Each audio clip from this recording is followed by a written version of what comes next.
इस बुलेटिन के प्रायोजक हैं अर्थ डायग्नोस्टिक्स, लोक कला मंडल, मधुबन, उदयपुर।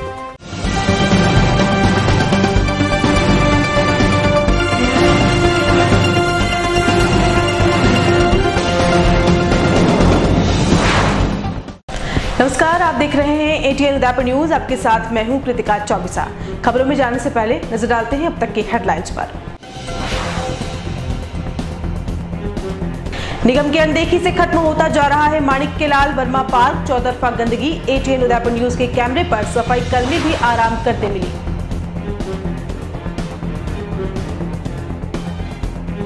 कलयुगी दामाद ने सास को किया लहूलुहान, बेटी को लेने ससुराल गई थी, समधियों ने भी दी धमकियां।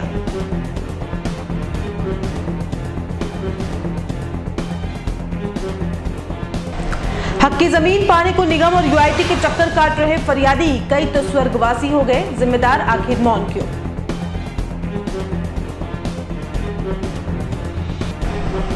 और फतेह सागर की पाल पर 21 आपदा वीरों का हुआ सम्मान, पर्यावरण रक्षा संस्थान, सिविल डिफेंस और एसडीआरएफ के साझे में हुआ जागरूकता कार्यक्रम।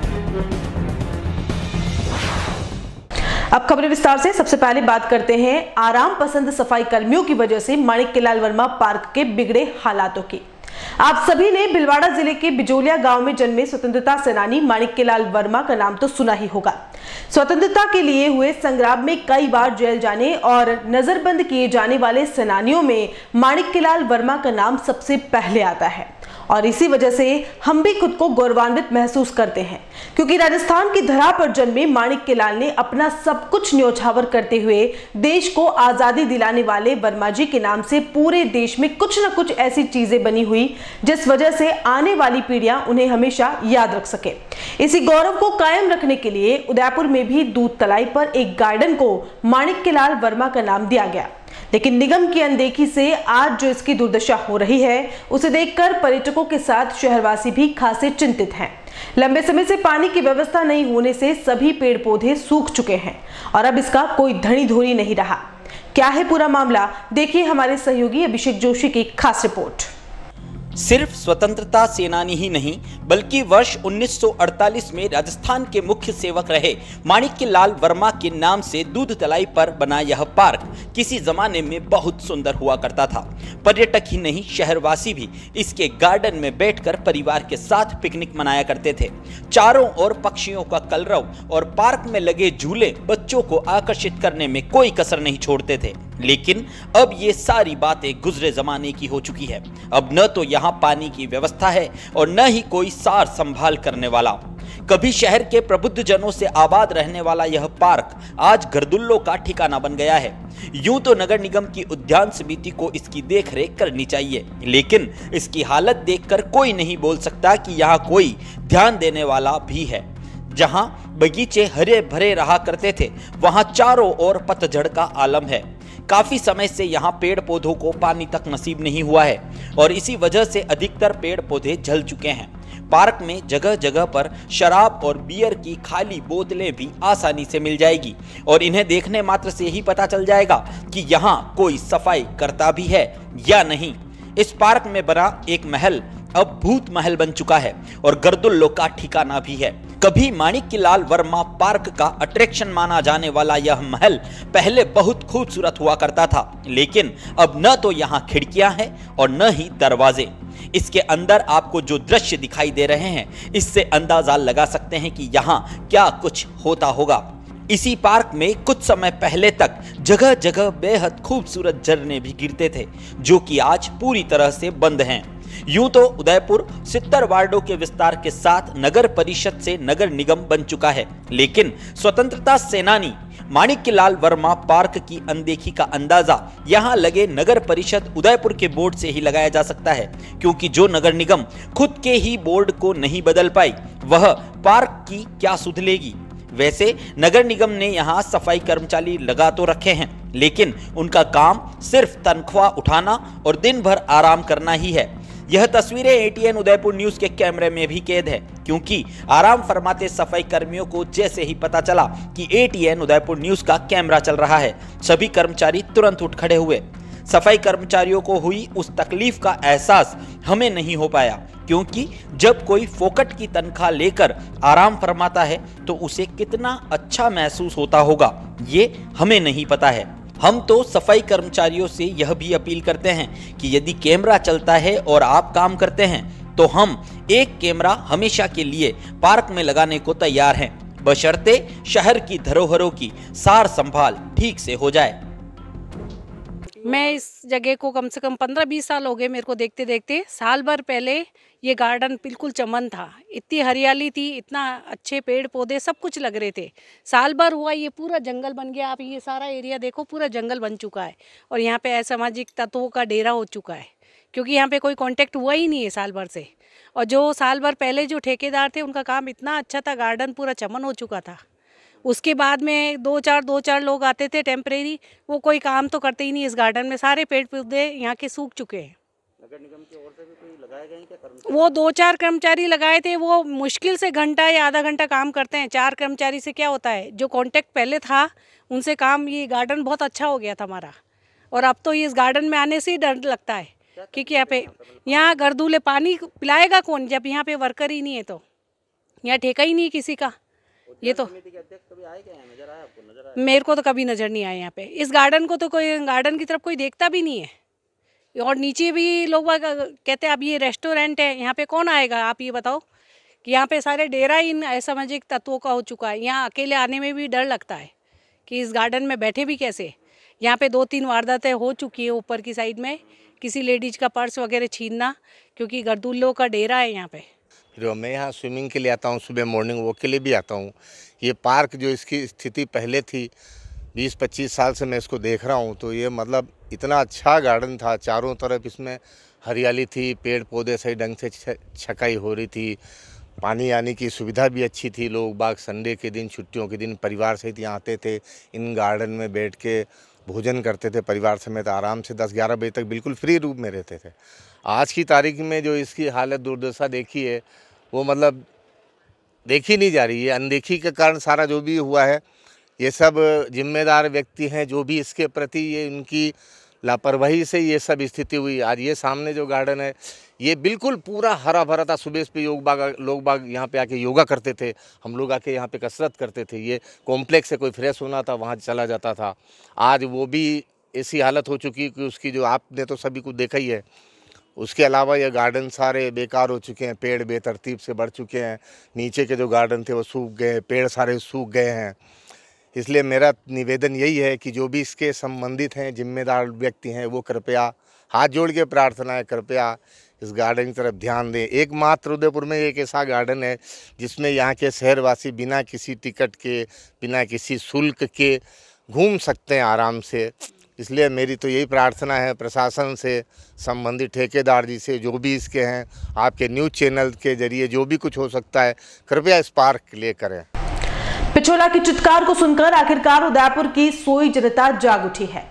जी हां, पिछले कुछ समय से एटीएन उदयपुर न्यूज द्वारा झीलों के संरक्षण के लिए चलाई जा रही मुहिम में अब शहरवासी भी जागरूक होने के साथ साथ मुहिम का हिस्सा बनने लगे हैं।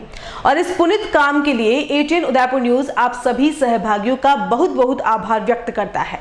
सभी क्षेत्रवासी जो पिछोला के आसपास अपना जीवन व्यतीत कर रहे हैं, वे सभी एटीएन उदयपुर न्यूज के साथ रविवार शाम को पिछोला के घाटों पर प्रज्वलन कर भगवान से मरणासन पड़ी इस झील को बचाने के लिए प्रार्थना करेंगे।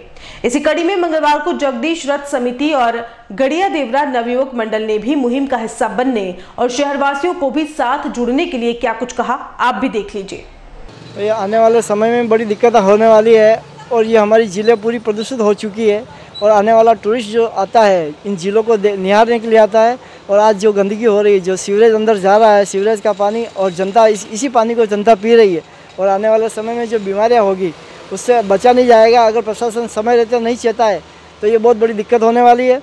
और हम रविवार के दिन हम सभी लोग दीपदान करेंगे गणगौर घाट पे, और ऐसा हमने प्रयास किया है। और हमारी झीलों को बचाना बहुत अति आवश्यक है। जो विरासत में मिली हुई है, विरासत में मिलने वाली जो चीज़ें हैं, उन्हें संरक्षित और सुरक्षित रखना बहुत अति आवश्यक है। हम शहरवासी से निवेदन करेंगे कि वो अधिक से अधिक संख्या में लोग आए और दीपदान करें और दीप जलाकर एक प्रतीकात्मक रूप से लोगों का आह्वान करें कि हमारी झीलों को स्वच्छ रखा जाए और इसमें मैं तो एक बात और बताना चाहता हूँ इसके साथ भी कि झील में जो अवैध शिकार होते हैं, मत्स्य के शिकार होते हैं, उनसे बचाया जाए, क्योंकि ये मच्छी जो है पानी को साफ करती है। और इसके लिए भी प्रशासन को ये सोचना चाहिए। कई बार राजनीतिक दलों ने आश्वासन दिया है कि हम मच्छियों का जो ठेका होता है वो बंद कर देंगे, लेकिन अभी तक किया नहीं है। ये इस दशा में बहुत दुर्दशा हो रही है इस झील की। इसके लिए पूरा प्रशासन को चेतना चाहिए और आम जन को भी मैं अपील करता हूँ कि अधिक से अधिक लोग रविवार के दिन घनघोर घाट पर आए और दीपदान करें। United forum of bank union की ओर से बैंकों की निजीकरण के विरोध में मंगलवार को 1 दिवसीय धरना दिया गया। दरअसल केंद्र सरकार बैंकों का निजीकरण करना चाहती है और बैंक कर्मी इसका विरोध कर रहे हैं। बैंक कर्मियों ने बैंक तिराहे पर इकट्ठा होकर केंद्र सरकार के खिलाफ जमकर नारेबाजी की और केंद्र सरकार की नीतियों पर विरोध जताया। United forum of bank union के पदाधिकारियों ने केंद्र सरकार पर निशाना साधते हुए कहा कि केंद्र सरकार बैंकों का निजीकरण बैंकों को कुछ पूंजीपतियों के हाथ में देना चाहती है, जो गलत है। बैंक कर्मियों ने यह भी कहा कि बैंकों के राष्ट्रीयकरण के बाद आमजन को फायदा हुआ और देश का विकास हुआ, लेकिन एक बार फिर बैंकों का निजीकरण करने से बैंक पूंजीपति घराने के हाथ में चले जाएंगे और देश में गरीबी बढ़ जाएगी। उन्होंने साफ किया कि केंद्र सरकार के निर्णय का तब तक विरोध करते रहेंगे जब तक सरकार अपने निर्णय में बदलाव नहीं करते। अभी हाल ही में बजट प्रस्ताव के अंदर वित्त मंत्री निर्मला सीतारमण ने बैंकों के निजीकरण की बात कही थी। उसी तहत अभी हाल ही में 4 बैंकों के निजीकरण का प्रस्ताव लाया गया है। उसके विरोध में United forum of bank union की तरफ से ऑल ओवर इंडिया में आज धरना दिया जा रहा है। उसके तहत उदयपुर पर भी दिया जा रहा है। हम चाह रहे हैं कि इसको वापस लिया जाए, इस प्रस्ताव को, और अगर नहीं लेते हैं तो 15 और 16 को इसकी स्ट्राइक घोषित की गई है। उसके बाद भी अगर नहीं होगा तो इंडेफिनिट स्ट्राइक होगी। उसके लिए सरकार जिम्मेदार रहेगी। मेरा नाम शांतिलाल मारू है और मैं डिप्टी रीजनल सेक्रेटरी हूँ और ये यूएफबीयू का धरना है। ये प्राइवेटाइजेशन के कारण जो गवर्नमेंट अपने बजट में डाला है कि हम सार्वजनिक सेक्टर के बैंकों को प्राइवेट करेंगे हैं, हम ये प्राइवेटाइजेशन रोकना चाहते हैं। बैंक तो पहले भी प्राइवेट थे। जब 1969 में भारत की तत्कालीन प्रधानमंत्री इंदिरा गांधी ने इनका राष्ट्रीयकरण किया था, वो राष्ट्रीयकरण इसलिए किया था कि बैंक में जो जमा पूंजी है उसका आम आदमी के काम आए और आम आदमी अपना बिजनेस बढ़ाए। फिर सरकार पलट के इसको डीनेशनलाइजेशन करने जा रही है। इसका हम विरोध कर रहे हैं। इसको रोके, बैंकों को मजबूत करे, कैपिटल प्रोवाइड करे और बैंक आम आदमी का सहयोग करे। डीके जैन, संयोजक, United forum of bank unions. United forum of bank unions के देशव्यापी आंदोलन के तहत आज उदयपुर के भी बैंक कर्मचारी और अधिकारी बैंकों के निजीकरण के प्रस्ताव के विरोध में धरने पर हैं। धरना आज प्रातः सुबह 11 बजे से प्रारंभ हुआ है, जो 3 बजे तक चलेगा। United forum of bank unions ने बैंकों के निजीकरण की नीति का विरोध किया है। हमारी ये मांग है कि जो बैंक सार्वजनिक क्षेत्र में है उनका सार्वजनिक स्वरूप बरकरार रखा जाए और जो बैंक निजी क्षेत्र में उनको भी प्राइवेटाइज, उनका भी नेशनलाइजेशन करके सार्वजनिक क्षेत्र में लाया जाए। सार्वजनिक क्षेत्र, जब से बैंक का निजीकरण से सार्वजनिक क्षेत्र में बैंक लाए गए हैं, इस देश का आर्थिक विकास हुआ है। देश में औद्योगिक क्रांति, श्वेत क्रांति, हरित क्रांति आई है और देश के गांव-गांव में, डाणी-डाणी में बैंक की शाखाएं खुली हैं, जिससे हज़ारों लोगों को रोजगार मिला है। और उसके साथ साथ ही उस क्षेत्र में जहां बैंक की शाखाएं खुली हैं, उस क्षेत्र का आर्थिक विकास हुआ है, लोगों को बैंकिंग सुविधाएं मिली हैं और उनका जीवन स्तर ऊपर उठा है। लेकिन सरकार इस सार्वजनिक क्षेत्र की नीति को पलटकर वापस निजीकरण की ओर अग्रसर होना चाहती है।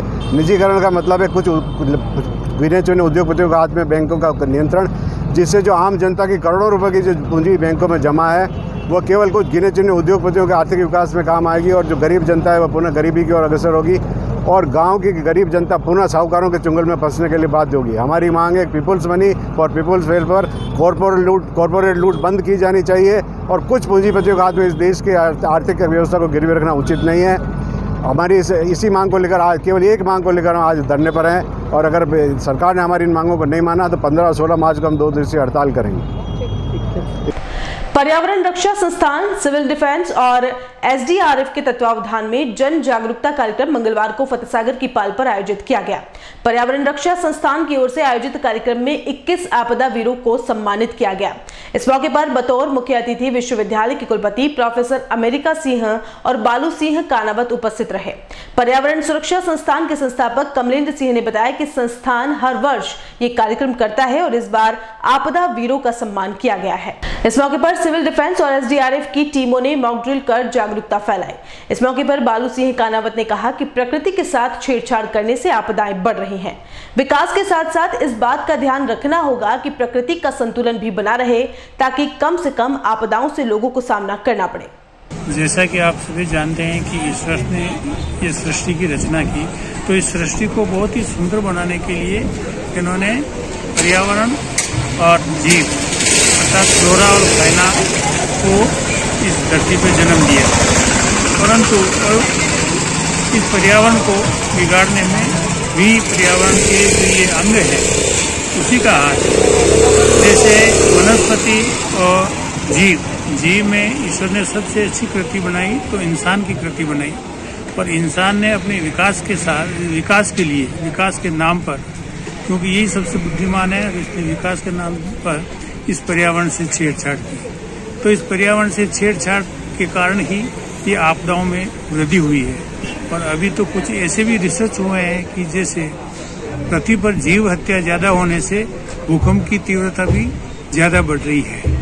तो जो गुनहगार है वो इंसान ही है, और इंसान को इन आपदाओं का प्रबंधन तो करना है, परंतु पर्यावरण से जो छेड़छाड़ कर रहा है उस छेड़छाड़ को जितनी कम हो सके उतनी करें, बुद्धिमत्तापूर्ण करें, और ताकि हो सके।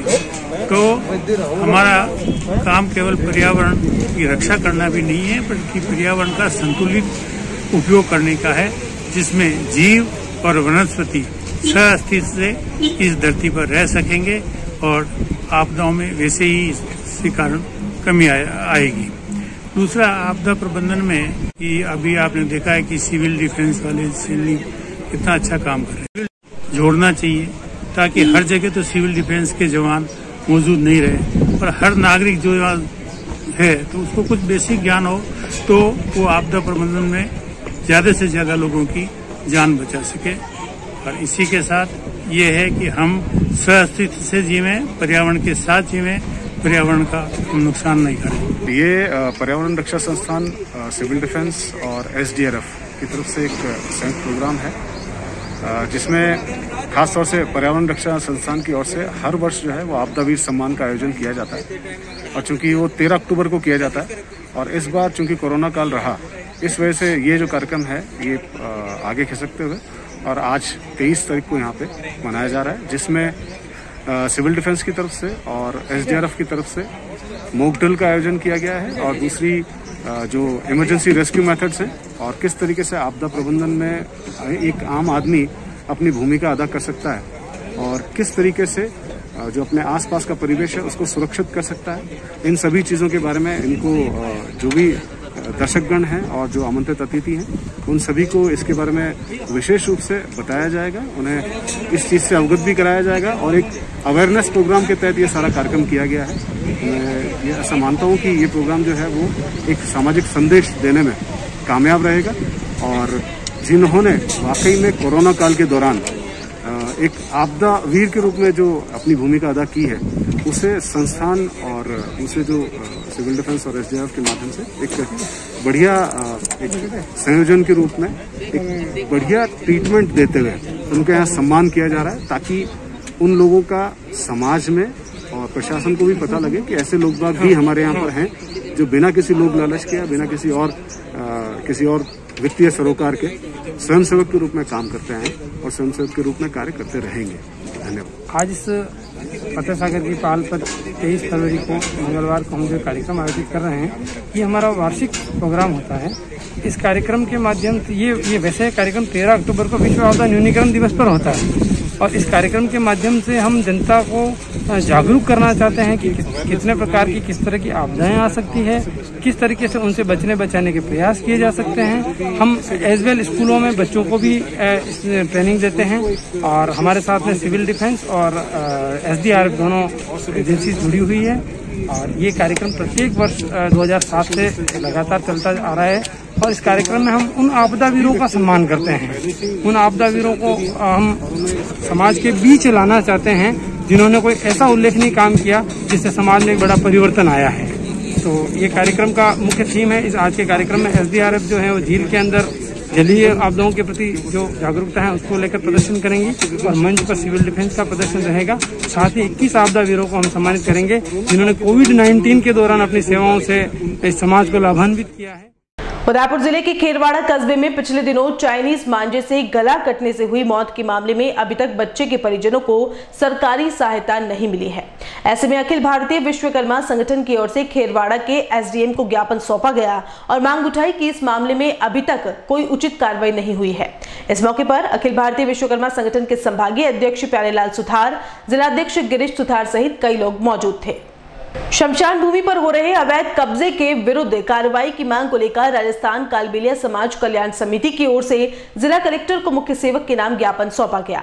कालबेलिया समाज के लोगों ने बताया कि उदयपुर शहर के प्रतापनगर इलाके में बसी हमारी कालबेलिया बस्ती में लगभग 50 परिवार विगत कई वर्षों से रह रहे हैं, जिनके मूल दस्तावेज, पट्टे, बिजली बिल और प्रधान सेवक आवास योजना के तहत मकान भी बने हुए हैं। नाथ संप्रदाय में होने के कारण हमारे लोगों को मरने के बाद दफनाने की प्रथा है। पिछले 70-80 वर्षों से प्रतापनगर थाना क्षेत्र में बनी हमारी शमशान भूमि, जिसमें हमारे पूर्वजों की लगभग 8 से 10 समाधियां बनी हुई है, उस जगह को कुछ बाहुबली लोग अपने निजी स्वार्थ के लिए हड़पना चाहते हैं। हमें यहाँ से जातिगत भेदभाव, द्वेष के कारण भगाना चाहते हैं और धमकियां देते हैं कि हम यह समाधियां यहां से उखाड़ फेंकेंगे। अपनी अमानवीय मंशा को पूरी करने के लिए उन्होंने वहां जेसीबी मशीन से खुदाई करते हुए अतिक्रमण करना शुरू कर दिया है, जबकि आसपास कई और लोग रह रहे हैं, लेकिन उन्हें किसी प्रकार का कोई नुकसान नहीं पहुंचाया जा रहा है। केवल और केवल नाथ संप्रदाय के लोगों के साथ दुर्व्यवहार कर उन्हें हटाने की कोशिश की जा रही है।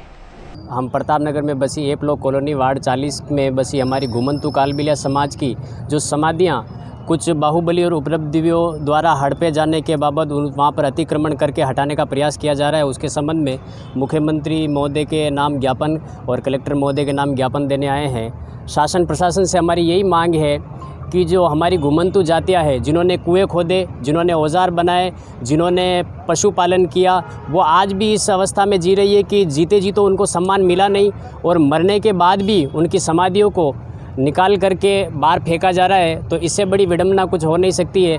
मैं चाहता हूँ, हमारी प्रशासन से यही मांग है कि वो समाधियाँ वहाँ पर यथास्थिति में रखी जाए और वो वहाँ से बिल्कुल उनको वहाँ पर पट्टा दे करके और उन्हें ये बता दिया जाए कि वास्तव में आप भी इस भारत के नागरिक हो और आपको भी उतना ही सम्मान प्राप्त है। तो प्रतापनगर में वार्ड नंबर 44 में हमारे कालबेलिया समाज के लोग बसे हुए हैं। उनको 70-80 साल से उनका मकान है और वो लोग रह रहे हैं। उनके मकानों के जस्ट पीछे ही एक मोहन नाथ कालबेलिया जो मर गया था उसकी समाधि है, लाला की समाधि है, केसीबाई की समाधि है और भेरू की समाधि है, रोशन की समाधि है।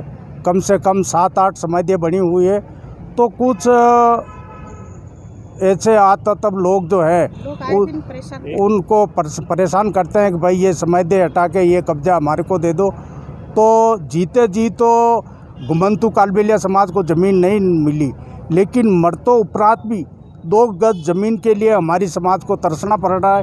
ये दुर्भाग्य की बात है कि हम यहाँ रहते हुए भी आज कहीं भी देखो तो कालबेलिया समाज के मरणों उपरांत घरों के अंदर ही समाधियाँ लगाई जाती है। हमारी शमशान भूमि की ज़मीन नहीं है, इसलिए हम जिले पूरे राजस्थान में तरस रहे हैं। तो मैं सरकार से एवं कलेक्टर साहब से ये निवेदन करना चाहता हूँ कि ये जो प्रतापनगर वार्ड नंबर 44 का मैटर है, ये समाधियों का, उस समाधियों का अस्थायी पट्टा देकर उस समाधियाँ हटाई नहीं जाए, वहीं रखी जाए। और बुलेटिन में यहाँ रुकेंगे एक ब्रेक के लिए। आप देखते रहिए ATN Udaipur news.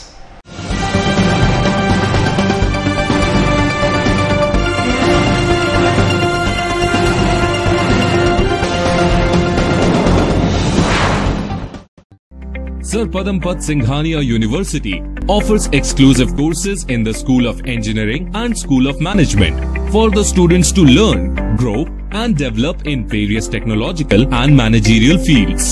The university offers paid internships and final placements at high salary packages in top companies of India and abroad to all the students.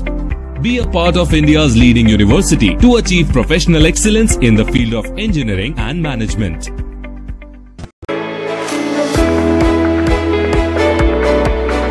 Udaipur का जनार्दन राय नागर राजस्थान विद्यापीठ डीम्ड विश्वविद्यालय शिक्षा के क्षेत्र में एक अग्रणी संस्था है।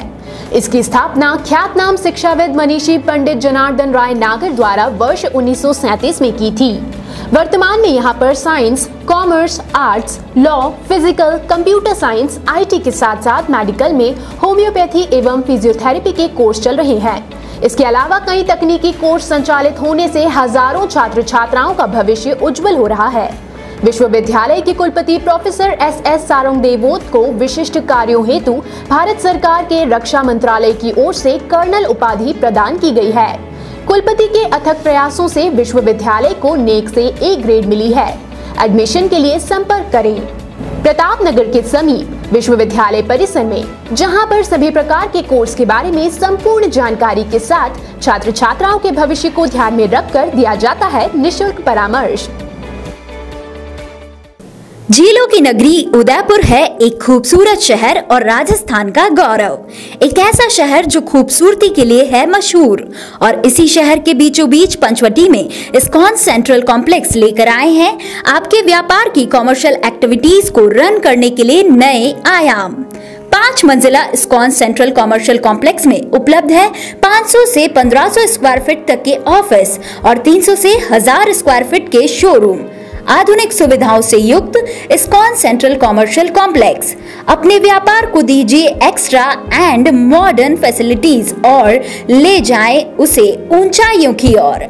आज ही बुक करवाएं अपने व्यापारिक गतिविधियों के लिए आपका व्यापारिक आशियाना, ऑफिस व showroom. Our address ISKCON Central Commercial Complex 34/110 Panchvati near Royal Motors, Udaipur, Rajasthan. Contact at 992-884-4220. Ajay furniture Udaipur sector 14 में स्थित 2 मंजिला भव्य शोरूम, जहां आपको मिलेंगी आधुनिक फर्नीचर की अनेक वैरायटी, अनेक तरह के dining table,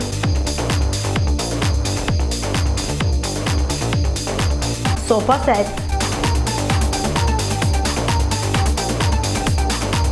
double bed with mattresses, अलमारी, मंदिर स्थान, प्लास्टिक चेयर्स और सभी तरह के ऑफिस फर्नीचर्स।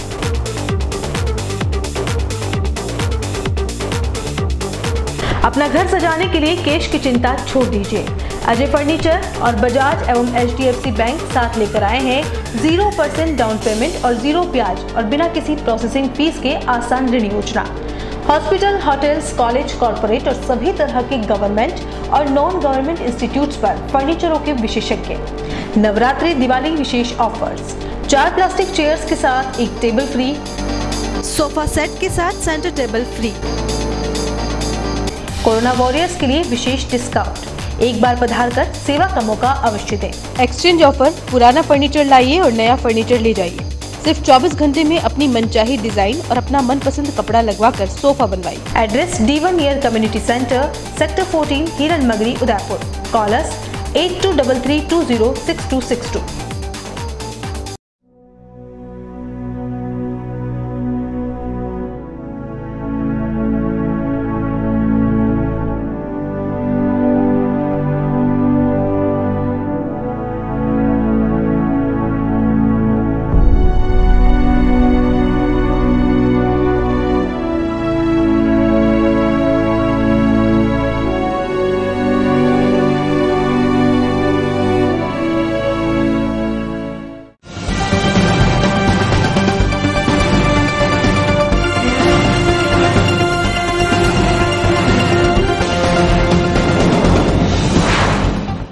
ब्रेक के बाद आपका स्वागत है।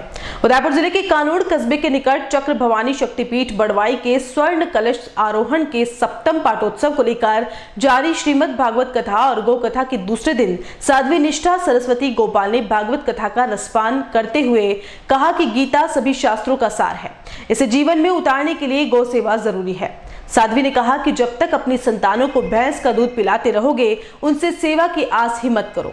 भैंस का दूध पीने वाली संतानें माँ बाप की सेवा नहीं करती। भैंस राह चलते कभी रास्ता नहीं देती, लेकिन गौ माता हॉर्न सुनते ही साइड में हो जाती है। साध्वी ने अपील की कि अपनी संतानों को भैंस का दूध पिलाकर आलसी मत बनाओ। गौ मैया के बिना संस्कार संभव नहीं। शास्त्रों के अनुसार गौ माता में वह शक्ति है कि निसंतान को संतान का सुख प्राप्त हो जाता है। साध्वी ने सभा में मौजूद माताओं को भ्रूण हत्या नहीं करने की सलाह देते हुए कहा कि बेटा बेटी को एक समान नजर से देखो। आज बूढ़े माँ बाप के बुढ़ापे का सहारा बेटियां बन रही है। बेटा तो एक कुल को रोशन करता है, परंतु बेटियां 3 कुलों को रोशन करती हैं। बेटियों को कोख में मारोगे तो फिर मां कहां से लाओगे। साध्वी ने देश के किसानों पर बोलते हुए कहा कि आज कृषि कार्य मशीनरी हो गया है, जिससे बेलों को कत्लखाने जाने को मजबूर होना पड़ रहा है। किसानों ने बेलों का अपमान किया, इसलिए आज उनको आत्महत्या करनी पड़ रही है। साध्वी निष्ठा ने अपने ओजस्वी वाणी में कहा कि हिंदू की संतानें कमजोर कभी नहीं हो सकती, लेकिन विदेशी षड्यंत्र के तहत हिंदुओं को जात पात में बांटा जा रहा है।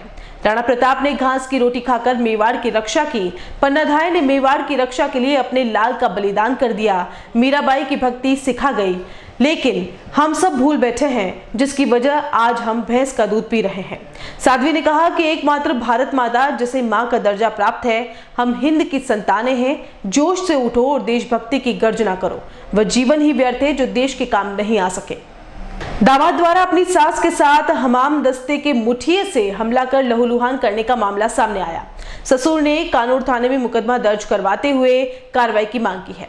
मंगलवार को पीड़िता ने उदयपुर के महिला थाने में भी रिपोर्ट दर्ज करवाई है। पुलिस थाने में दर्ज रिपोर्ट के अनुसार प्रार्थी मांगीलाल सुथार ने बताया कि उसकी पत्नी कंचन देवी अपनी बेटी मोनिका को कानूर में ससुराल से लाने के लिए गई थी। वहां पहुंचते ही दामाद राजेंद्र सुथार, उसकी मां और भाइयों ने गाली गलौज शुरू कर दी। बाद में बेटी मोनिका को कमरे में बंद कर दिया और मेरी पत्नी कंचन देवी के साथ मारपीट कर उसे लहूलुहान कर दिया। वहीं पुत्री मोनिका के साथ भी उसके पति ने मारपीट की। घटना को अंजाम देने में बेटी की सास शांताबाई, देवर ललित सुथार के खिलाफ भी मारपीट के आरोप लगाए हैं। थानाधिकारी बाबूलाल मुरारिया ने बताया कि प्रार्थी मांगीलाल सुथार की रिपोर्ट के आधार पर मामला दर्ज करते हुए अनुसंधान जारी है। साथ ही उदयपुर महिला थाने में भी मोनिका ने अपने पति, सास और ससुर के साथ साथ देवर के खिलाफ मुकदमा दर्ज करवाया है। पुलिस अब इस मामले में अनुसंधान में जुटी हुई है। 13 तारीख को वो तो पड़ोसी को फ़ोन आया तो आपके बच्चे के लारे मारपीट कर रहे हैं, घसीटे रोड पे, आप आ जाओ, इसको मार जान से मार देंगे। मैं कानूर गई थी, तब उसके शाम की 9 बजे पहुंची। शाम की 9 बजे पहुंची। फिर भी बाद में उसके पेट जाके थैला रख के वहाँ उसके ससुराल गई थी। जब वे मोनिका को कमरे में बंद कर रखी थी, नशीली गोलियाँ दे रहे थे। उसकी सास थी, उसका देवर था, उसका पति था, उसका ससुरा था, और सब इकट्ठे होके बातें कर रहे थे। उसको गोली दे दी। उस बच्ची के कमाड़ खुलवाए। मैं बात की, बच्ची क्या हुआ कि मेरे को गोली दी, ऐसी कुकरा है। मैं कहा तेरे को कैसी गोली दी कि वो पड़ी है, देख ले। वहाँ पड़ी थी, मैं गोली देखी। फिर बाद में मैंने उसको बोला इसको गोली मत देना, कौन सी भी गोली मत देना, इसको उदयपुर ले जाएंगे, फिर इसकी सिर की MR करा के फिर बाद में देंगे। कहीं की परेशानी हुई या बोली ज़्यादा रही है तो गोली बार मत दीजो आप। फिर बाद में वो गोली उसने ले तो ली थी, फिर बाद में उसको थूक दी। उसको ज़बरदस्ती गोली दी और थूक दी गोली। फिर बाद में उसको सब इकट्ठे होकर सब बातें कर रहे थे कि इसको स्टाम्प पे साइन करवा के इसकी बलात्कार करके इसको छोड़ दे, साले समाज में नाम हो जाए। तो चोरी के लारे उसका देवर, उसकी सास, उसका ससुरा, उसका पति साजिश रखी हुई थी। फिर बाद में आधा घंटों में रुकी वहाँ पे। वहाँ से उसकी पीड़ा देख के मैं फिर वापस मेरे पेट चली गई। फिर वहाँ वापस आकर बैठी। फिर इसका मोनिका 5 बजे के टाइम था। मोनिका ने बोला मम्मी आ जाओ, मेरे को ले जाओ आप, मैं यहाँ नहीं रहना चाहती, मेरे को आने नहीं दे रहे। जब मैं वापस गई थी तब उसका पति, सासू, ससुरा, देवर सब वहाँ पे थे। तब उसकी वो बोली कि मैं जाना चाहती हूँ। मैं बोली कि आप क्यों नहीं इसको रोक रहे हो, क्यों रोक रहे हो, मेरे के साथ चलने दो ना। तो बोली कि नहीं आएंगे, हमारी पत्नी है, मेरी औरत है, मैं भी इलाज करूँगा। मैं कि आप पैसे तो है ही नहीं, आप बोल रहे पैसे नहीं है, मैं नहीं करा सकता हूँ, तो नशीली गोलियाँ दूँ थोड़ी होगा। आप मेरे साथ भेज दो, मैं इसका इलाज करूँगा, फिर वापस आपको वापस भेज देंगे। मैं के लड़ाई करने नहीं आई हूँ, मैं इसको लेने आई। आपके साथ मारपीट किसने की है? मारपीट मेरे साथ उसके पति ने की। फिर मैं आप देखा था, उसने ज़बरदस्ती गला पकड़ लिया और गला पकड़ के धक्का दे दिया। मैं धक्का से गिर गई। फिर मेरे कंधा और बच्ची का मुसल लेके एक बार मारा, दूसरा लेके आया। फिर मैं करवट बचाने के लिए मैं करवट ली तो तीसरा बीच में चला गया। तीसरा आया, फिर तीसरा लेके आया, जब मेरी गुड़िया छूट गई कमरे में से निकल के उसको धक्का दिया, तीसरा छूट गया। तू एक बार ही लगा तो चटनी हो जाती हुआ क्या। हम काफ़ी ऐसी महिलाएं जिनके पास कोई एडवोकेट्स के लिए पे करने के लिए फ़ीस नहीं होती है, हम उनकी काफ़ी मदद करते हैं। उसी के दौरान हमारे पास एक प्रार्थिया की रिपोर्ट आई थी कि उसके साथ आए दिन उसके ससुराल वाले मारपीट करते हैं, उसका पति और उसका देवर द्वारा अश्लील हरकतें की जाती है। और वर्ष 2018 में उसका विवाह हुआ था। विवाह के पश्चात से आए दिन उसके साथ कई बार ऐसी घटनाएं कारित हुई, परंतु वो एक माता पिता का रहता है कि वो अपनी बेटी का घर नहीं तोड़ना चाहते हैं, तो वो आए दिन उसे समझा बुझाकर वापस भेज देते थे। अभी 13 फरवरी की बात है, 13 फरवरी को प्रार्थिया के साथ बहुत बुरी कदर से उसने मारपीट की। तो प्रार्थिया के जो ससुराल के पड़ोसी जन हैं, उन्होंने उसके माता पिता को इन्फॉर्म किया कि उसके साथ इस तरह से मारपीट की जाती है, उसे सड़क पर घसीटा जा रहा है और आप अपनी बच्ची को ले जाएं, नहीं तो ये लोग इसे जान से मार देंगे। दूसरे दिन, उस दिन काफ़ी रात हो चुकी थी, तो दूसरे दिन प्रार्थिया की माता वहाँ उसे लेने के लिए गई। जैसे ही उसकी माता वहाँ उसे लेने के लिए गई तो उसके पति ने उसको कमरे में बंद करना चाहा, तो उसकी माता ने वहाँ बीच में दरवाजे पर हाथ रखा। तभी उसके पति ने प्रार्थिया की माता को आव देखा न ताव और हमान दस्ते के मूसले के साथ जोर से सिर में मारा और काफ़ी अपने प्रेशर के साथ काफ़ी हाथ पैरों पे भी उनके चोट आई है और पूरा सिर फट गया, उनका सिर लहूलुहान हो गया। आज इस वारदात को कम से कम भी 5 से 6 दिन हो गए हैं। वो लोग जो अपराधी हैं वो आराम से सरेआम घूम रहे हैं। कानून में उनकी FIR परसों दर्ज हुई है, परंतु अभी तक कोई न्याय प्रार्थिया को और उसकी माता को नहीं मिला है। हमने महिला थाना उदयपुर में भी प्रार्थिया का 498-406 के तहत प्रकरण दर्ज करवाया है, जिसमें भी अनुसंधान जारी है। परंतु प्रार्थिया को आशा है कि उसे ऐसा न्याय मिलेगा कि कानून पे ये रहे कि आगे कोई भी ससुराल परिवारजन किसी भी प्रार्थिया के साथ ऐसी घटना न करें। तो हम ये चाहते हैं कि इस प्रार्थिया को ऐसा न्याय मिले और उस अपराधी को ऐसी सज़ा मिलनी चाहिए जिससे कि किसी और जो दूसरे जो ससुराल वाले हैं उन्हें भी शिक्षा मिले कि हमें कभी भी इस तरह से दुर्घटना या किसी के साथ ऐसा नहीं करना चाहिए। उदयपुर के गांवों को और अधिक स्वच्छ बनाने के लिए जिला परिषद में ODF प्लस योजना पर कार्य शुरू किया गया है।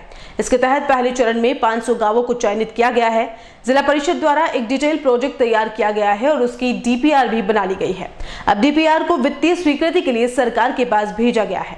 वित्तीय स्वीकृति मिलते ही जिला परिषद ग्रामीण इलाकों में solid and liquid waste management पर कार्य शुरू कर देगी। उदयपुर जिला परिषद के गाँव में solid and liquid waste management के लिए कार्य करना शुरू कर दिया है। केंद्र सरकार की ODF प्लस योजना के तहत जिला परिषद द्वारा उदयपुर के 500 गाँव को चयनित किया गया है। इन 500 गाँव में ग्रामीणों की सहभागिता से प्लान तैयार किए गए हैं, जहां solid and liquid waste management पर कार्य किया जाएगा। जिला परिषद के CEO डॉक्टर मंजू ने बताया कि नरेगा और स्वच्छ भारत मिशन योजना के तहत इन कार्यों को कराया जाएगा। गाँव को और अधिक स्वच्छ बनाने की दिशा में कार्य होगा। ग्रामीण अंचल में पहले चरण में 500 गांव और उसकी सफलता के बाद अन्य गांवों को भी कचरा निस्तारण की बेहतरीन योजना बनाकर उस पर कार्य किया जाएगा। ग्रामीण अंचल में पहले चरण में 500 गांव और उसकी सफलता के बाद अन्य गांवों में भी कचरा निस्तारण की बेहतरीन योजना बनाकर उस पर कार्य किया जाएगा, जिससे शहरों की तरह गाँव में भी solid and liquid waste management किया जा सके। भारत सरकार के ODF प्लस प्रोग्राम के तहत ग्रामीण क्षेत्रों में solid and liquid waste management के लिए हम लोग डिटेल प्रोजेक्ट रिपोर्ट बना रहे हैं, जिसमें हमारा इस वर्ष का टारगेट 700 रेवेन्यू विलेजेस का solid liquid waste management plan बनाने का है, जिसमें हमने 500 विलेजेस का PRA एक्टिविटीज करके ग्रामीणों की सहभागिता से हमने प्लान तैयार किए हैं कि वहां पे इन गांवों को ODF प्लस करने के लिए क्या क्या एक्टिविटीज की जरूरत होगी। तो उसमें जनता की भागीदारी से हमने 500 विलेजेस के प्लान तैयार किए हैं, जिसके स्वच्छ भारत मिशन ग्रामीण, नरेगा योजना एवं 15 फाइनेंस कमीशन ग्राम पंचायत का उसको कन्वर्जेंस करके हम लोग इसका स्वीकृति निकाल के शीघ्र ही कार्य शुरू किया जाएगा, जिससे हमारे ग्रामीण क्षेत्र ODF प्लस घोषित किए जा सके और स्वच्छ और सुंदर बनाए जा सके। उदयपुर जिले के चयनित किए गए 500 गाँव में कार्य को लेकर जिला परिषद ने अपनी तैयारियां पूरी कर ली है। CEO डॉक्टर मंजू ने बताया कि जिला परिषद द्वारा एक डिटेल प्रोजेक्ट तैयार किया गया है और उसकी DPR भी बना ली गई है। अब डीपीआर को वित्तीय स्वीकृति के लिए सरकार के पास भेजा गया है। वित्तीय स्वीकृति मिलते ही जिला परिषद ग्रामीण इलाकों में solid and liquid waste management पर कार्य शुरू कर देगी। जिला परिषद ने अपनी ओर से सभी तैयारियों को पूरा कर लिया है। अब सिर्फ सरकारी स्वीकृति का इंतजार किया जा रहा है। ये हमने इनकी डीपीआर तैयार कर ली है, अभी इनका टीएस प्रिपेयर कर रहे हैं और वित्तीय स्वीकृति जारी करके शीघ्र ही इनके काम शुरू करवाए जाएंगे। इससे क्या फायदे होने वाले हैं? इससे ग्रामीण क्षेत्रों में गीले कचरे और सूखे कचरे का और जो नालियों का पानी है जो बहता रहता है उसकी समस्या का समाधान होगा और ओवरऑल एक गांव साफ और सुंदर दिखाई देगा। उदयपुर जिला परिषद पहले चरण में 500 गांव में solid and liquid waste management के कार्य को लेकर काफी उत्साहित है और यह कार्य जल्दी शुरू होता है तो गांव में गीले और सूखे कचरे का ट्रीटमेंट किया जा सकेगा, तो वहीं कचरे से बहने वाले पानी की समस्या से निदान मिलेगा। उदयपुर के झाड़ोल इलाके में सड़क हादसे का शिकार हुए 2 मासूम बच्चों की इलाज के दौरान मौत हो गई। झाड़ोल थाना क्षेत्र के पालिया खेड़े गांव में एक व्यक्ति पत्नी और 2 मासूम बच्चों के साथ बाइक पर जा रहा था। उसी दौरान बाइक अनियंत्रित होकर पुलिया के नीचे गिर गई। इस हादसे में 4 गंभीर घायल हो गए, जिन्हें इलाज के लिए उदयपुर रेफर किया गया। उदयपुर के एमबी हॉस्पिटल में इलाज के दौरान दोनों मासूम बच्चों ने दम तोड़ दिया। अनिल और मुस्कान की मौत के बाद पुलिस ने दोनों के शवों का पोस्टमार्टम कराकर शव परिजनों को सुपुर्द कर दिया। वहीं दोनों पति पत्नी को गंभीर चोटें आई हैं, जिनका एमबी हॉस्पिटल में इलाज चल रहा है। उदयपुर के मोहनलाल सुखाड़ा विश्वविद्यालय के विज्ञान महाविद्यालय में मंगलवार को सेमिनार आयोजित किया गया। सेमिनार में मुख्य अतिथि राजसमंद के पद्म श्री पुरस्कार से सम्मानित श्याम सुंदर पालीवाल और कुलपति प्रोफेसर अमेरिका सिंह थे। पद्मश्री श्याम सुंदर पालीवाल ने महाविद्यालय के छात्रों और शिक्षकों को संबोधित करते हुए कहा कि पर्यावरण को बचाने के हर संभव प्रयास होने चाहिए और सभी को अपने घर, गांव और शहर में पेड़ पौधे लगाकर पर्यावरण को स्वच्छ रखना चाहिए। कुलपति प्रोफेसर अमेरिका सिंह ने कहा कि सभी को पेड़ लगाकर पर्यावरण को हरा भरा और शुद्ध रखना होगा। इस मौके पर विज्ञान महाविद्यालय के dean professor Kanika GS Rathore, छात्र संघ अध्यक्ष चिराग चौधरी सहित कई छात्र छात्राएं मौजूद थे। पूरे देश में घूमकर वहाँ के सरपंचों को बेटी, पानी, पेड़, गोचर भूमि और प्रकृति से जोड़ने का काम करता हूँ। आज उसी क्रम में उदयपुर के विश्वविद्यालय में आने का अवसर मुझे मिला है। यहाँ के कुलपति जी और यहाँ की पूरी टीम का आग्रह था कि यहाँ कर बच्चों से बात करें, तो उसी क्रम में मैं आज यहाँ आया हूँ और यहाँ के बच्चों को हम कैसे लोगों के सामने आदर्श बने और यहाँ से निकलने के बाद हम कैसे इस प्रकृति के लिए काम करें, आत्मनिर्भर बने और लोगों को आत्मनिर्भर करें, इस पर मेरी चर्चा हुई। सर, क्या संदेश दिया गया है बच्चों को? प्रकृति से जुड़ना है। हम मान लो कई बार पिछड़ जाते हैं, तो पिछड़ने के बाद भी हताश होने की आवश्यकता नहीं है और हम मेवाड़ की धरती के लोग हैं। लोगों के सामने हमारे पूर्वजों ने भी आदर्श कायम किया है और हम लोगों के लिए आदर्श बने, इसी पर डिस्कस करेंगे। इस साइंस फैकल्टी में सम्मान समारोह का आयोजन स्नातक विद्यालय ने किया है। सर्वप्रथम हम पद्मश्री श्री श्याम सुंदर पालीवाल जी का अभिनंदन किए और इनका जो कार्य है, जो पूरा देश इस कार्य के कार्यों की सराहना कर रहा है।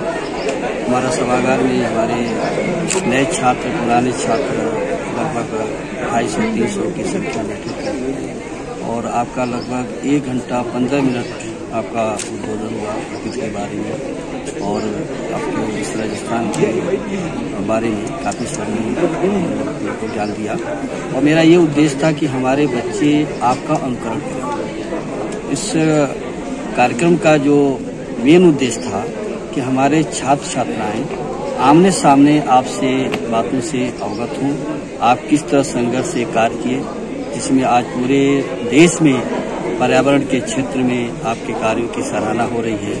तो हमारे बच्चे बड़े उत्साहित हैं, पीछे खड़े हुए हैं और उनसे भी आप पूछिए कि आज का प्रोग्राम कैसा लगा और हम विश्वविद्यालय की तरफ से हम आपका सम्मान किए हैं और हम सभी बच्चे जो यहाँ थे, आज करीब 250-300 बच्चे, हम उस गांव में जाकर यहाँ जो सर का जो कार्य क्षेत्र है और जो कार्य कर रहे हैं पर्यावरण के क्षेत्र में, वहाँ हम अपने छात्रों को लेकर के, अपने साथियों को लेकर के, अपने अध्यापकों को लेकर जाएंगे और उनके कार्यों का अनुकरण करेंगे। और बुलेटिन में एक बार फिर से वक्त चला छोटे से ब्रेक का। ब्रेक के बाद हाजिर होते हैं कुछ और खबरों के साथ।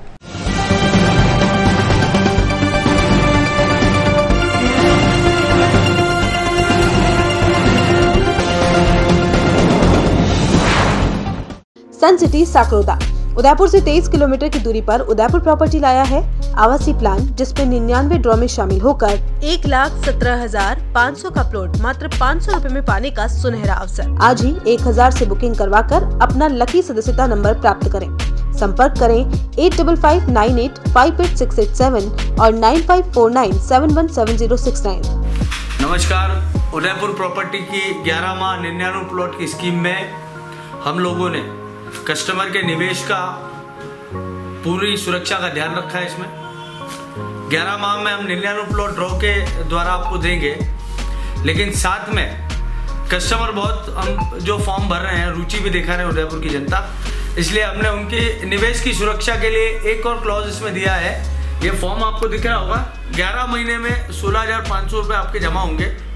आपको प्लॉट नहीं मिलता है, आपके ड्रॉ में नहीं आता है आपको प्लॉट, तो हम 32 इंची LCD, 180 litre fridge, semi automatic washing machine और 5 सीटर सोफा सेट आपको देंगे, ताकि आपको ये ना लगे कि मुझे कुछ ना मिला। प्रोडक्ट की जानकारी दे देता हूँ। 32 इंच LED आपके सामने हमने रखा हुआ, हमारे पास स्टॉक में मेंटेन है। आज अगर फर्स्ट में आप लेना चाहते हैं तो भी हम आपको अवेलेबल करा देंगे, आप पेमेंट हमको कर देंगे। तो 5 सीटर सोफा सेट है, ये वेरी करेगा डिजाइन में, अलग अलग पैटर्न में आ सकता है।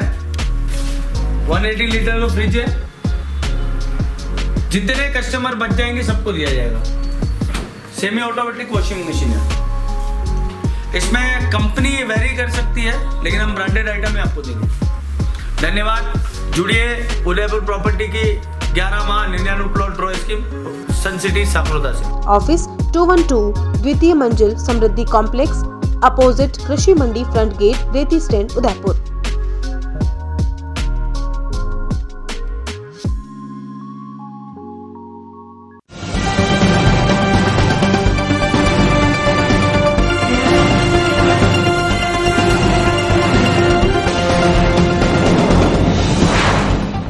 ब्रेक के बाद एक बार फिर से आपका स्वागत है। उदयपुर जिले में 7 पंचायतों में उप सरपंच के चुनाव 3 मार्च को होंगे। अतिरिक्त जिला निर्वाचन अधिकारी OP बुनकर ने बताया कि निर्वाचन आयोग के निर्देशों के बाद उदयपुर जिले में 7 पंचायतों में उप सरपंच के चुनाव 3 मार्च को होंगे, जिसकी तैयारियां शुरू हो गई हैं। 2 मार्च को चुनाव कराने वाली टीमों को भेजा जाएगा। 3 मार्च को सभी वार्ड पंचों की बैठक होगी। उसके बाद नामांकन प्रक्रिया होगी और नामांकनों की जाँच के बाद मतदान होगा। मतदान के तुरंत बाद मतगणना होगी।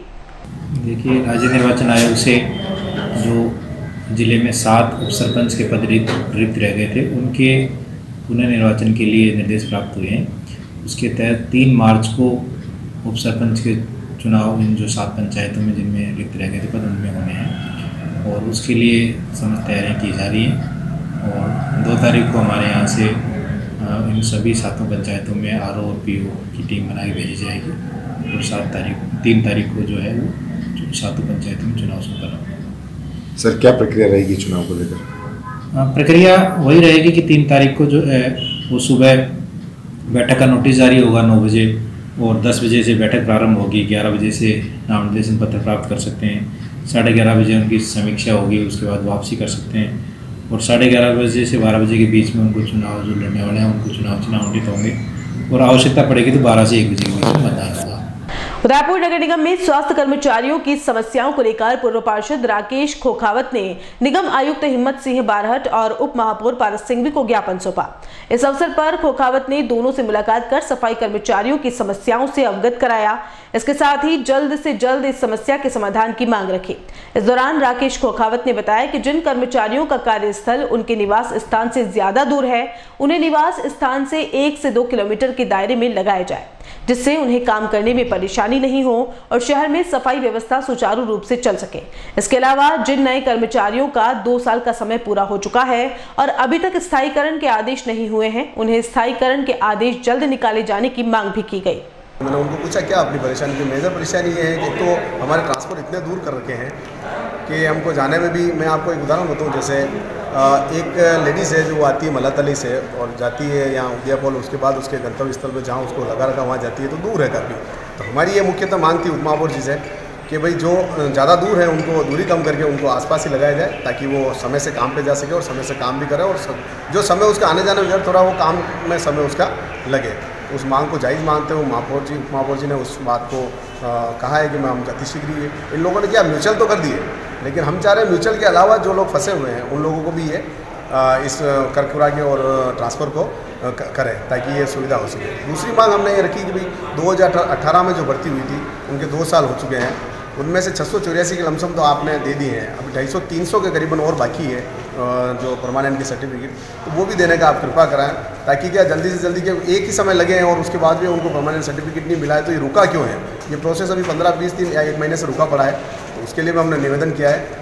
और तीसरी मांग मैं इनको ना करके मैंने एक RTI लगाई है जिसमें ये कि वाल्मीकि समाज और हेला समाज को छोड़ते हुए जितने भी OBC, जनरल या दूसरी कास्टों के लोग जो सफाई कर्मचारी भर्ती पर लगे हैं वो कहाँ पर तो कार्यरत है और किस बीट में उनका कार्यस्थल रहा है, तो मैंने उसकी सूची मांगी है विद नाम और कितने लोगों ने उसमें से ज्वाइन किया और कितने लोगों ने ज्वाइन नहीं किया है, तो ये सूची भी मैंने मांगी है आज RTI के माध्यम से। मेरा ऐसा मानना है कि महापौर जी और उप महापौर जी और कमिश्नर साहब इस मेरी दोनों मांगों को जायज़ मानते हुए इस पर जल्दी इम्प्लीमेंट करेंगे। इनकी मांग बिल्कुल वाजिब है। इन्होंने कहा है कि भाई कि 2 साल हो गए और भर्ती हुए को और 2.25 साल 2.5 साल से ऊपर हो गए, उनको परमानेंट किया जाना चाहिए। निश्चित रूप से कमिश्नर साहब से अभी चर्चा हुई है, 684 तो परमानेंट हो चुके हैं, उनको सर्टिफिकेट दे दिया गया है, 200 की फाइलें और चल रही है। अभी वर्तमान की स्थिति क्या है इससे और अभी दिखा देंगे और निश्चित रूप से जो 1100 कर्मचारी लगभग जो लगे हैं उनको परमानेंट करना बहुत सुनिश्चित किया जाना उचित रहेगा। और ट्रांसफ़र के लिए भी कुछ ये बात सत्य है कि ट्रांसफ़र हमने 6 पुरुष कर्मचारी सारे वार्डों के अंदर हस्तांतरित किए और उसके निमित्त क्या है कि कुछ जगह मान लो 15 पुरुष कर्मचारी थे, कहाँ पर 1 पुरुष कर्मचारी था, उस दिन हमने ये सभी ट्रांसफ़र पुरुष कर्मचारियों के किए हैं। कुछ विधवा महिला, कुछ वाकई में ऐसे कर्मचारी जो वाकई में वृद्धावस्था की स्थिति के अंदर है, बीमार है बहुत ज़्यादा, जिनको जाने में दिक्कत है, जिनकी मांग के आधार पर अगर कोई वाजिब होगा तो हमारी कोई जिद नहीं है, निश्चित रूप से इनकी उचित मांग को हस्तांतरण के अंदर लेकर और म्यूचुअल ट्रांसफ़र जहाँ तक है, अगर कोई म्यूचुअल ट्रांसफ़र आता है महिला से महिला और पुरुष से पुरुष तो बता देंगे तो हम एक ही साथ उसकी सूची निकालकर उसका हस्तांतरण कर देंगे। ठीक। सरकारी विभागों से न्याय के इंतजार में कई लोगों की जिंदगी तक बीत जाती है, लेकिन न्याय के इंतजार में जिंदगी ही खत्म हो जाए तो इससे बड़े दुर्भाग्य की और कोई बात हो ही नहीं सकती। जी हां, हम सेंट्रल एरिया के उन खातेदारों की बात कर रहे हैं जिनकी जमीन को UIT ने अवाप्त तो कर लिया, लेकिन आज तक न तो मुआवजा मिला और न ही जमीन के बदले जमीन दी गई। कुछ खातेदार तो ऐसे भी हैं जो न्याय की आस करते करते भगवान को भी प्यारे हो गए हैं। न्याय की आस में अब उनकी संतानें UIT और नगर निगम के चक्कर काट रही है, लेकिन उन्हें जवाब में टालम टोल के सिवाय कुछ नहीं मिल रहा। आइए जानते हैं क्या है ये मामला। करीब 2 दशक पहले UIT ने सेंट्रल एरिया में मिनी ट्रक स्टैंड के लिए कई खातेदारों से करीब 2.5 बीघा जमीन अवाप्त की थी। इसके तहत UIT ने सेंट्रल एरिया के खातेदारों से अवाप्ती समझौते में जमीन के बदले जमीन देने का वादा किया गया था। UIT द्वारा समय पर ध्यान नहीं दिए जाने की वजह से कई रसूखदारों की मिलीभगत से जमीन को खुर्द-बुर्द करने की कोशिश की गई, लेकिन खातेदारों की जागरूकता से ऐसा नहीं हो सका। हालांकि सरकारी पेचीदगियां डालकर खातेदारों को मुआवजा और जमीन के बदले जमीन देने का मामला खटाई में डाल दिया गया। करीब 1 दशक की लंबी लड़ाई के बाद खातेदारों को तब सफलता मिली जब रूप कुमार खुराना UIT अध्यक्ष थे और खातेदारों को जमीन देना तय कर लिया गया। आवंटन के पट्टे भी तैयार कर लिए गए। इसी बीच सरकार और UIT के अधिकारी बदले और यह मामला भी एक बार फिर खटाई में पड़ गया। खातेदारों की लड़ाई एक बार फिर शुरू हुई, लेकिन उन्हें सफलता मिलने की बजाय UIT और नगर निगम के क्षेत्रीय समझौते के तहत यह नगर निगम को हस्तांतरित कर दी गई, जबकि खातेदारों के समझौते को भुला दिया गया और उन्हें न जमीन के बदले जमीन दी गई और न ही मुआवजा दिया गया।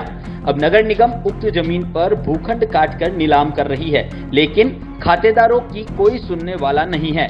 खातेदार UIT और नगर निगम के चक्कर काट रहे हैं, लेकिन कोई भी सुनवाई नहीं हो रही।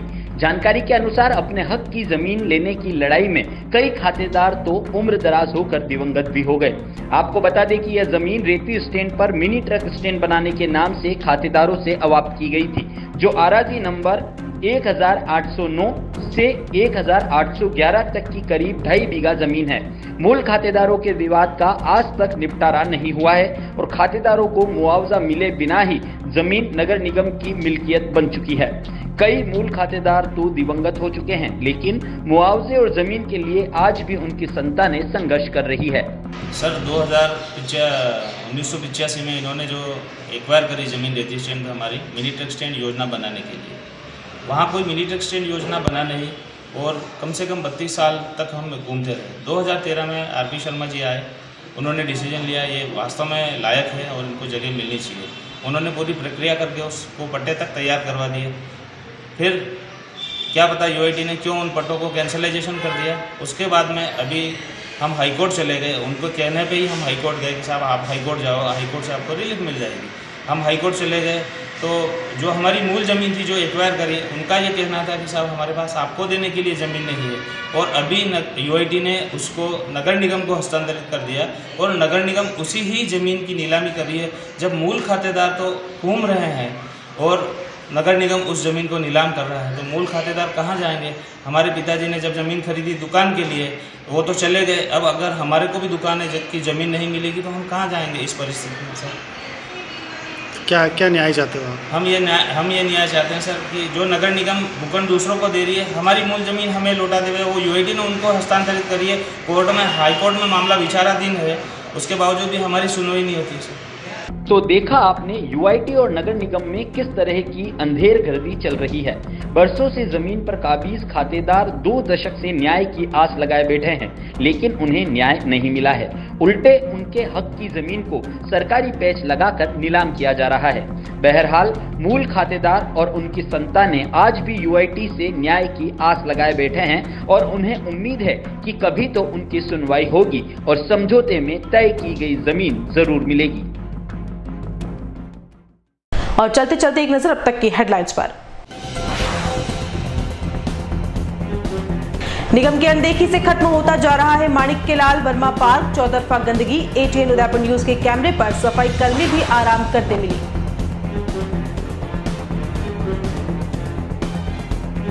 कलयुगी दामाद ने सास को किया लहूलुहान, बेटी को लेने ससुराल गई थी, समधियों ने भी दी धमकियां।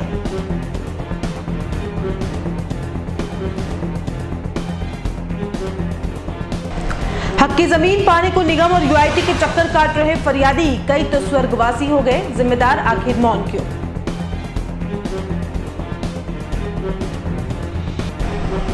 और फतेह सागर की पाल पर 21 आपदा वीरों का हुआ सम्मान, पर्यावरण रक्षा संस्थान, सिविल डिफेंस और एसडीआरएफ के साझे में हुआ जागरूकता कार्यक्रम।